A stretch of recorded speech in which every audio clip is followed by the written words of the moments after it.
instigate and inspire and continue to do this wasawis, this whispers to the humans and inspiring them to do evil are locked. The gates of the hellfires are also locked. All of them. None of them is left open. So it becomes impossible really for a mu'min, for a Muslim to do any type of evil. In order for them to commit evil, they literally have to now go and break the lock of the hellfire and literally break the gates of the hellfire, and they have to throw themselves in there on their own forcefully, because Allah has already locked it.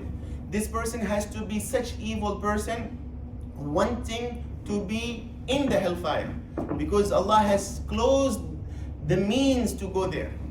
So he has to literally go and break the lock and break the gate.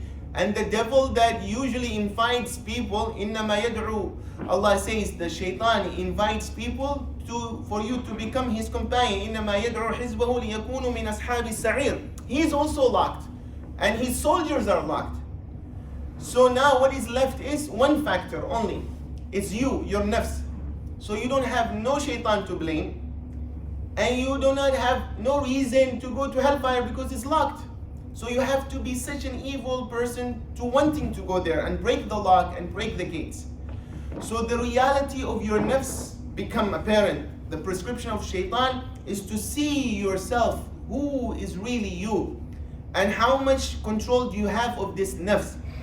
Because the Prophet ﷺ, he says, أَعْدَى عَدُوَّكَ النَّفْسُكَ الَّتِي بَيْنَ جَنْبَيْكَ. He says, the worst enemy you have, O human being, he said, the worst enemy is your own nafs.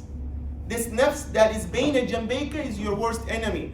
And he told his ummah, he says, أَخْوَفُ مَا أَخَافُ عَلَى أُمَّتِي. He says, اتِّبَاعُ الْهَوَى وَطُولُ الْأَمَلِ.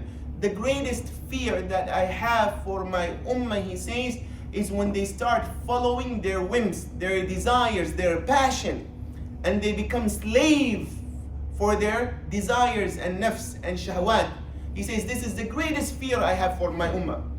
Who is saying this? Sadiqul Āmīn. He says, the greatest fear that I have for my ummah is when they start following their hawa and they start having tulul amal, long hopes, as if they are never going to leave this world, as if they're going to be immortal here and live forever.